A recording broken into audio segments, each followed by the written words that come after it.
the office. Okay, let's do it. I mean, I say we were at a crime scene. But that's okay, we're in an office. Stand up, my friend, Nat. Oh, I didn't know I had to stand up and stuff. You don't care, we're in front. You're a director, right? Get over here. Get over here. No. Don't worry, you won't be alone. Alone. So, now, what I like to do is what we call a four-wall exercise. Yeah? So, as a director, right, the idea is no matter where you shoot, no matter if it's a student film or a big film or a music video or anything, you're going to always end up where? For your shoot? Where are you going to end up? What? Behind the screen. Behind the screen? Yeah, okay. You end up behind the screen. No, you're a director, right? And I just said, I gave away the title. I said it's a four-wall exercise, right? I did, right? You heard me, did you? So, where are we going to end up at? In a place with what? Oh, gee, really? A place with four walls. So where are we now?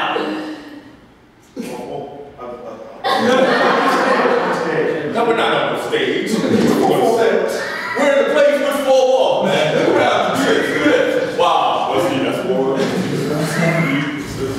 Oh, Jesus Christ. There's no five walls in here. It's four walls. That means no matter where you are, even if you're outside, you're still at four walls. Because my point is, for the camera angles, right, as a director, that is what you're going to always end up. That is why they go on what they call recce's or scouts, right? They figure out where their scene is going to take place. So, a complicated boy back there said you're going to clean an office. Yeah? I thought the crime scene would be really good. Now, you as a director change that. Crime scene? Yeah, I love it. So, we're the crime scene. Okay? So, as we're the crime scene, step back, right? I want to turn this room into a crime scene. Can't do it by yourself, though, can you? Because you can't be in charge. You can't be in charge of yourself, can you?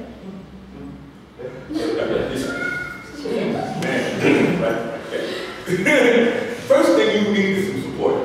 Somebody talk for you. Yeah? So, you need a producer. Yeah? Why do you need a producer? What does the producer do? You heard the word. He said executive producer didn't even know what executive producer did. He just heard the name. What does the producer do?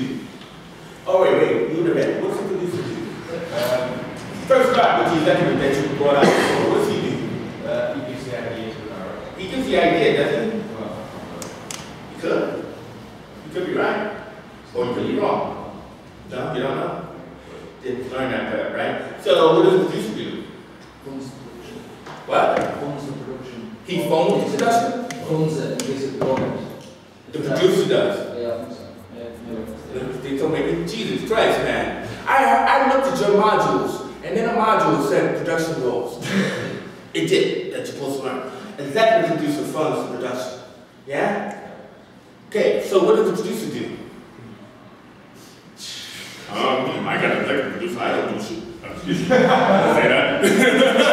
I don't know. Now, what does the producer do? Get up there. You can be that producer who knows nothing. You know what? Usually a producer is like some rich guy's son, and he's just here for the casting. I'm just here for the casting, man. And then you introduce him, man. This is my producer. He's here for the casting. Good stuff. Now, what does the producer do?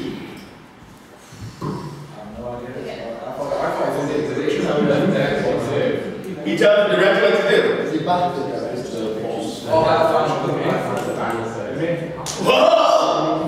Hire final cutting, tell the director what to do. Then let me help you out. So the producer has an idea. Yeah? Right? He says, hey, you know what? I go to school, it's got this really kind of like thing, and I want to do a film noir detective story, and like, with a murder. Don't have a clue as to how I'm going to do that. So, what do I need? I wonder. What do I need? I wanna do this. What do I need? Sorry. Thank you. Now, Nat, you're working. First, before Nat comes on board, you need a writer. Select the writer. George. No, hang on. I don't want George. Warren. George, I want Warren. Act like you didn't know the phone. George, no, you're fired. I want Warren. Give me Warren. Give him a cool last name. Give me Warren. Sleep. Biggie. Give me Warren Biggie. Hey, listen, man, that's not racial. Anyway, so, first thing, listen, this is funny, but it's true. And if you need to tackle this, because we're actually going to get into specifics. So again, I actually pulled paper out. But now, so now, what's your name? Nolan. So Nolan has an idea about he wants to do a murder mystery, right? He wants it like a film noir thing, whatever. And he calls him Warren, right? Yeah. Okay, he calls him Warren to come up with his idea and to write it down, right? So now you write down this murder mystery. So I do, you know, number two. Yeah, right. It's a murder mystery. So who dies?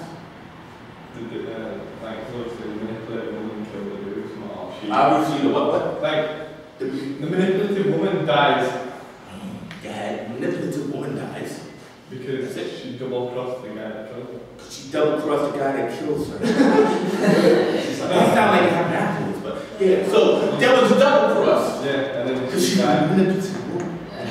And he kills her, so there's no whistle.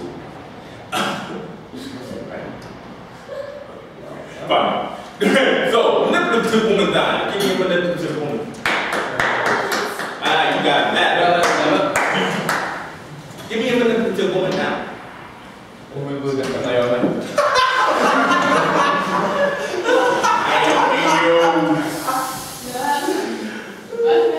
Yeah, you do. You trying to manipulate me or just get up? Manipulative woman. Yeah. So, who did she wrong? Luke. Luke, poor Luke, she wronged you, but you got there. Get up here. All right, so we got our cast, and Nolan, sorry man, you missed the casting. Oh, damn. Right? Now Nolan, find somebody who can give you a daddy to give you that excuse. They can't be. I'm your father. Who's your daddy? Kush. Because he looking at you, daddy's already trying to deny you. They can be places. Kush, come up here, man. We have to get some police. Wait a minute, this your daddy.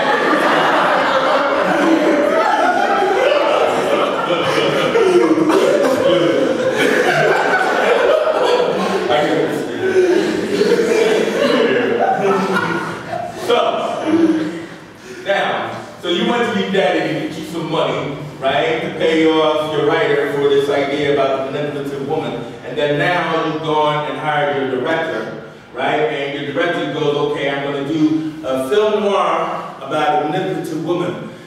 She gets killed here, right? So now that you're here, and the producer's job then is to hire everyone, all right? So he doesn't necessarily pay for it, so a lot of people don't have any money, especially here in England, right? So to be able to be friendly enough or coercive enough to be able to hire all you freebies with no money. So you need to give your director a crew, yeah? So that crew begins with your assistant director because he's at the top of the ladder. So who do you think can help not ruin your daddy's money and give you a good script and make a good film? An AD. Who you trust that knows everything? Somebody who's really powerful. Knows everything. Well, that's his job. His job is to know everything. What does that mean? You look around you don't see anybody who knows everything? I'll go with Kier. I'll go with Kier. Is that you? What do you Kier say, yeah, I'm gonna take that part of the eye. Because you ain't got no money. So Kia, say, you ain't got no money, so I ain't doing it. Oh, look at that, man. No wonder she doesn't work. Alright, so anyway, need to show me all that gear. What's going on? I'm sure you don't want that. Look, you can only do so much. Alright, so moving on. Cameron. That's a pretty quiet guy. Job attribute is what? No, okay, that's the job. I said attribute. So that means what is your personal skill, the main personal skill you need and communication. Yeah.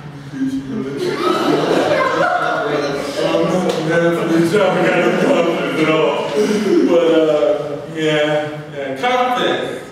You can pretend. Can you act like you got confidence? I can try my best. Okay, you sure about this producer? Yeah. That's what you want though, right? No wonder you want to just ruin daddy's money and flush it right down the toilet. Because I want him. Yeah. See, this is the problem. Right? No, seriously, this is the problem. What happens in low budget films is that people end up hiring their friends. And they ruin all the stuff that they had planned. So we're going to keep him, right? Just to show you what not to do. Right? Oh, fair enough. Alright, so what I'm going to take this only just one more step further. Now, as the director, right, and this is your AD, you need someone to make it happen for you. And that would be your, what? Cinematographer, that's good. Alright, so who is it? Who's going to make you look good? Chris? Chris?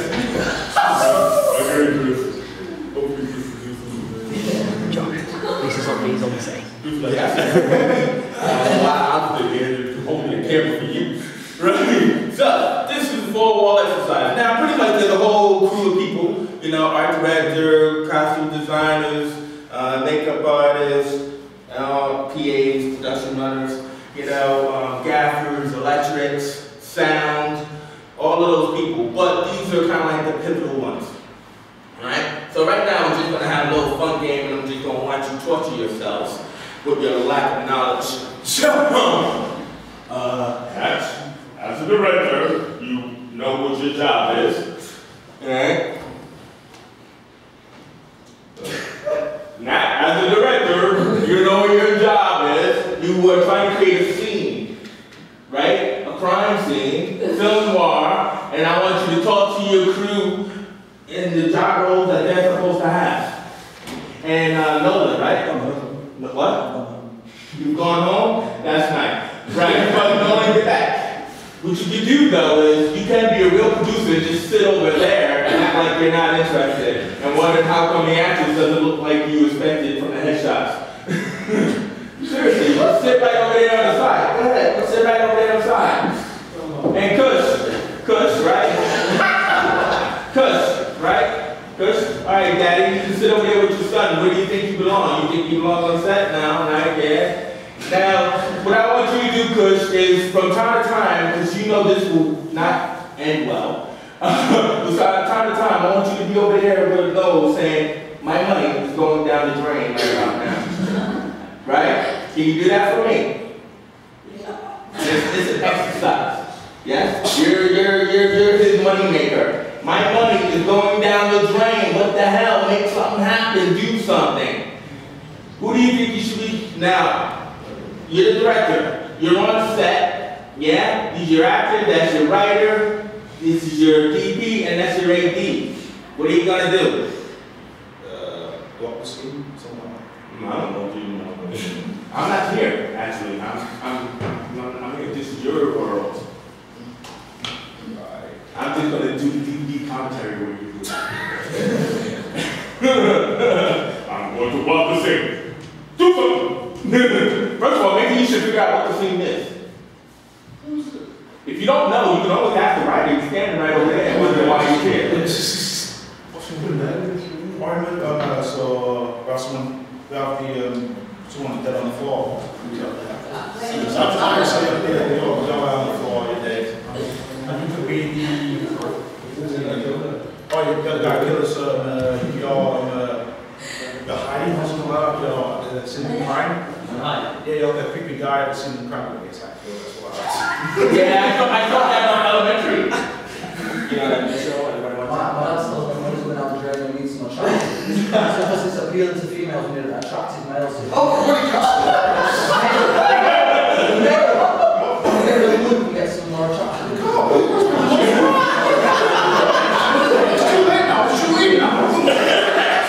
I've had that happen too many times.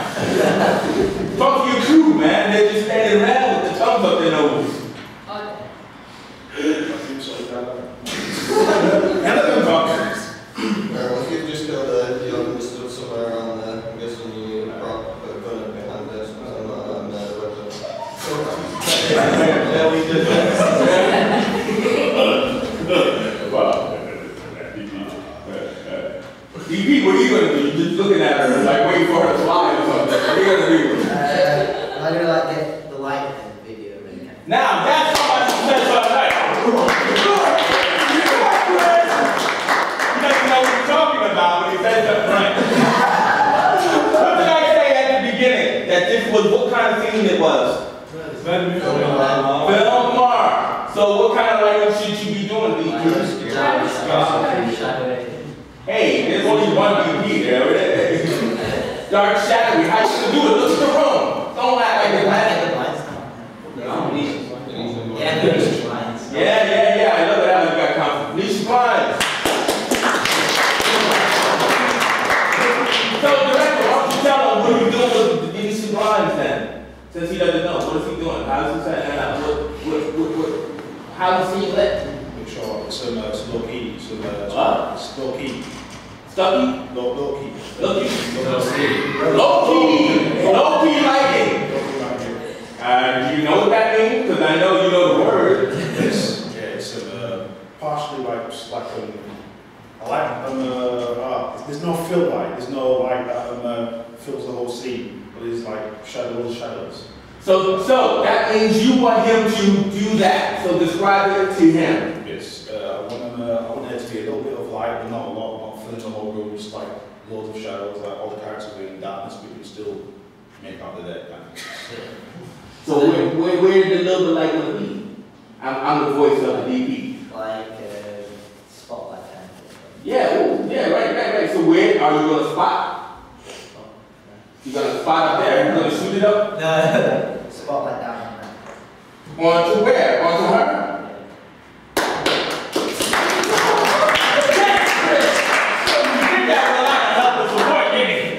Right now. So that way we get a little sense of the drama, and we pay this actor to be standing up there with you for the last 10 minutes. Can you describe to him how he killed her and got her to the floor? So like create a flashback or something.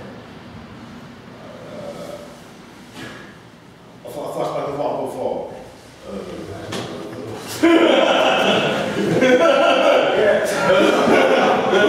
flashback of what did you just say?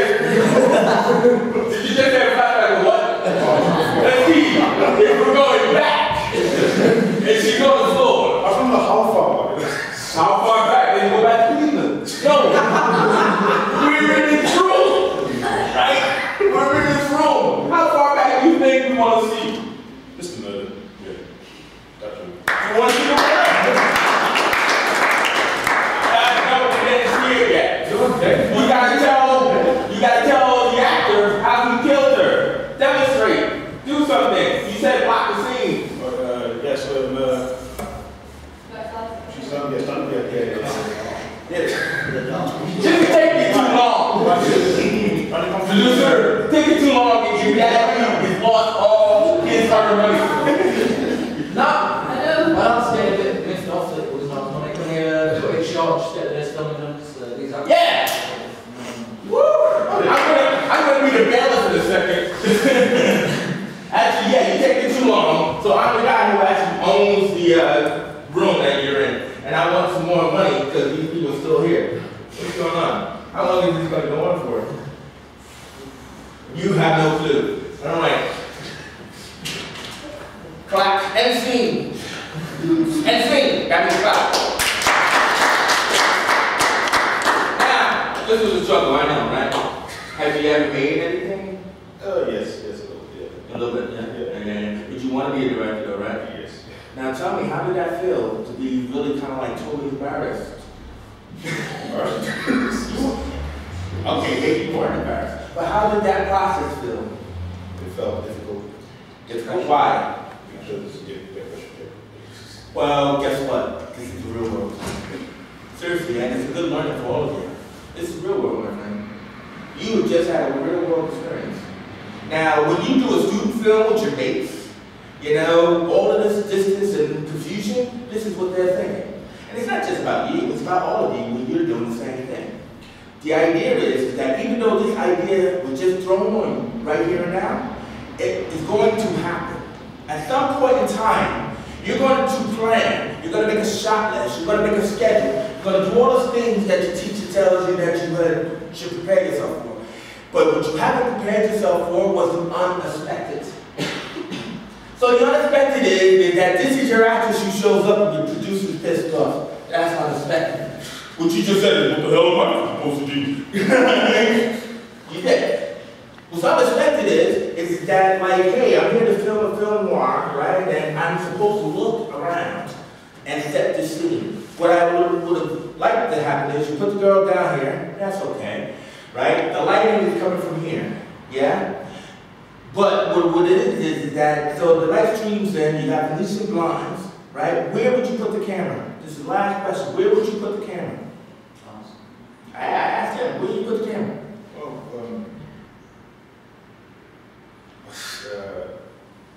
Like over the top of it, like a high angle kind of thing. Okay, that's one shot, that's good. Where else? The close-ups, like straight, like Close up on what? in the woman's face. On a woman's face to show that she's what? Dead. Right? What else would you shoot? Where would another camera angle? Establishing shot. Establishing shot, which means a what kind of shot? Shot the whole of the entire. Which means a what kind of shot? Well, long shot, but wide shot, very much. Wide shot is also known as a wide establishing shot, yeah? First of all, an establishing shot is actually not inside the room. Where is an establishing shot? Chance people outside, right? Why? Because it sets the scene, it tells the audience where you are, right? So a wide shot of the dead body on the floor with the light streaming into the window would be establishing the scene, but it would also just be called a wide shot. You can do it as a long shot, you can do it as a tracking shot, you know. An overhead shot is another more dynamic shot. That's a cool idea.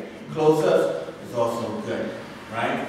In the film noir, we're all in color, but we would make this image what?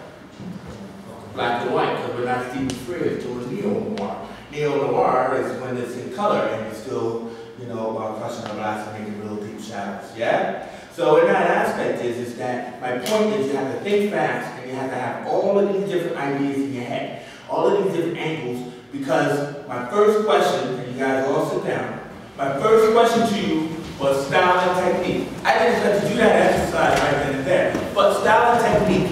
When I started with Quentin Tarantino and Steven Spielberg, my question is that if you gave them an idea, so if you gave Quentin Tarantino this idea of a dead body in a room that's film noir, right? What would you do?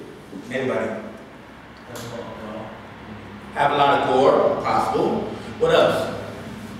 Police color red. Color palette, color red. What else? Comedic. What? Comedic. Yeah, it could be a bit comedic, right? What else? There you go. That's exactly it.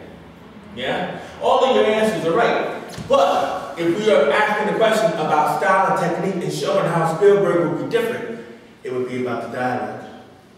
Because that is where his main forte is. So Spielberg would be about the conversation between the killer and the manipulative one, leading up to the death and maybe some kind of blaze of glory. Yeah? It would be interesting to see how Quentin Tarantino would actually deal with the aftermath of a scene. You know, for anybody who's seen Django, that's a movie. But it'd be interesting to see how he would deal with the aftermath of the crime scene. We've never actually seen Quentin do that. We've never actually seen Quentin have a conversation with cops, you know, coming to investigate a scene, a police procedural. So it'd be something different. But it'd be interesting because just like if you've seen Crimson Tide, right, with Denzel Washington and Gene Hackman, Quentin wrote that. Just like you've seen Natural Born Killers by Oliver Stone, he wrote that too. So his script established his technique or his style into a film of another director. Yeah? Now Spielberg did this crime scene, what would happen? Nothing much. That's insulting to Spielberg. But anybody else? It'd be a lot more dialogue than Tarantino. Tarantino was shooting like 10 to 20 pages of dialogue on just a crime scene. But, you know, what were we gonna say? I'm kind of agree with you, but Okay, do you agree that it would be dialogue driven that scene? no, for the Tarantino, yeah. No, what says Spielberg. Spielberg, no, it'd probably be a lot more tame and there wouldn't be as much blood. So it wouldn't be as much blood. He knows he's doing film noir, so what else would he do? Probably be that black and white. Looking at his films, which is what you're supposed to be able to do, be able to analyze and construct, right? You could probably take a page out of the book of Schindler's List. So Spielberg has made black and white films before. And then maybe what he had did, if you take into the factor of the girl in the little red coat. So when you mentioned about color palette, you know, Spielberg made you do something around that. Yeah? But Spielberg's main forte is what? What kind of actors? What kind of story? What's his main forte? Child? Who said child? I said sharks. Sharks? Yes, Okay. Yeah, but that was in the beginning. And he did that badly. You know, it's only because he did it badly that it came out as a masterpiece. Remember that? Why did I say he did it badly? Anybody know? You watch commentaries? No? Shark didn't work. This scene didn't work. A lot of scenes that you're going to end up doing won't work. And the magic of the microcosm of making films is what works. Because what happened is that on George, the shark didn't work.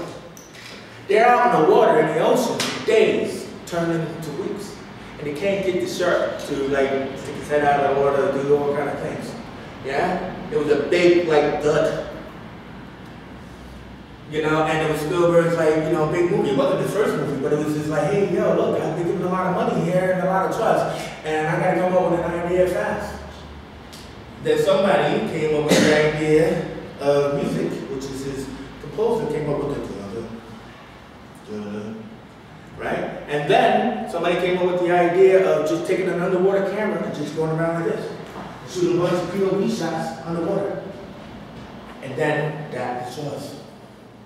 If you go back and look at it now, you never even see the shark. See it for a couple of seconds here and there.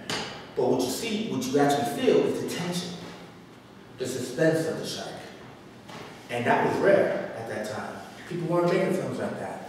And that is why George was the first blockbuster. Did you know that? The first film where people lined up around the blocks for and everything. And it was a complete and utter accident. Complete and utter cop. That should make you feel good, makes me do. You know what I mean? Because it's kind of like what I asked you to do here, and that was to come up with ideas right there on the spot.